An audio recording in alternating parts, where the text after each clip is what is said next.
इस वीडियो में हम हरारती तवानाई या अंग्रेजी में जिसे हम कहते हैं थर्मल एनर्जी के बारे में बात करेंगे, जो कि फ्रिक्शन या रगड़ की वजह से पैदा होती है। हम एक मिसाल ले लेते हैं। फर्ज करते हैं कि हमारे पास यहाँ एक पेंगुइन है जो कि एक बर्फ पे खेल रहा है और ये बर्फ पे ऐसे लेट जाएगा और फिर एक वेलोसिटी के साथ इस बर्फ पे फिसलने लगेगा और फिर कुछ आगे जाकर ये रुक जाता है।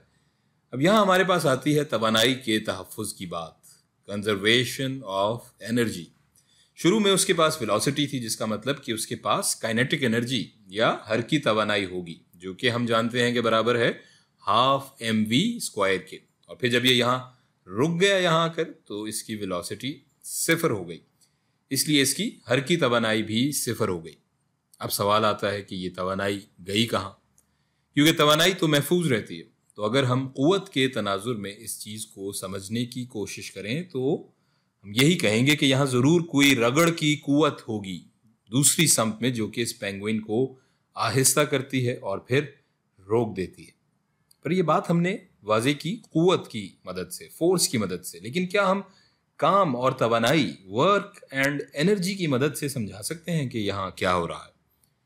अगर यहाँ रगड़ की क़ुव्वत लग रही है तो जाहिर है कि वो कुछ ना कुछ काम भी कर रही होगी, और काम या वर्क डन का फॉर्मूला हम जानते हैं, बराबर होता है W is equal to F into D into cos of theta।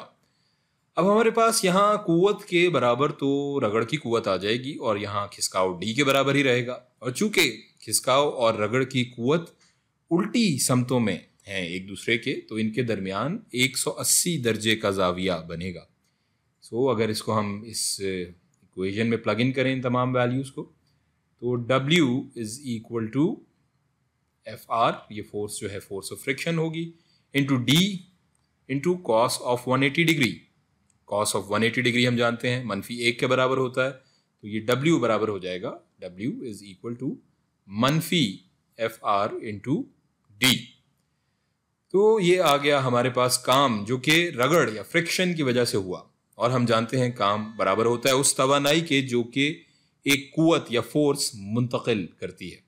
और चूंकि हमारे पास काम की वैल्यू मनफी है, इसका मतलब जाहिर है कि इस पे ऐसी क़ुव्वत लग रही है जो इसमें से तवानाई निकाल रही है, और यहाँ वो क़ुव्वत रगड़ की क़ुव्वत या फोर्स ऑफ फ्रिक्शन है। तो अब इसे मसावात की शक्ल में भी हम लिख लेते हैं। तो ये मसावात आपको पिछली वीडियो से भी याद होगी, जिसमें हमने तवानाई के तहफ़्फ़ुज़ के बारे में बात की थी। तो इसे हम लिख लेते हैं, इनिशियल एनर्जी EI जमा वर्क एक्सटर्नल बैरूनी काम जो हुआ is equal to EF final energy.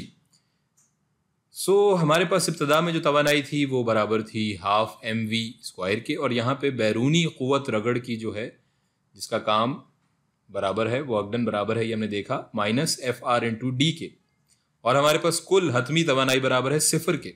सो इन सब को इस मसावात में अगर हम डालें तो ये 1/2 हाफ mv² जमा -FR into D is equal to 0। यूं ये 1/2 mv² बराबर हो जाएगा FR इंटू D के। इसका मतलब कि रगड़ से जो काम हो रहा है वो हाफ mv² तवानाई निकाल रहा है इस पेंगुइन से, और यही इसकी पूरी तवानाई थी जो कि इसकी हरकी तवानाई या काइनेटिक एनर्जी थी। और जब ये निकल गई तो इसके पास आखिर में कोई तवानाई नहीं बची।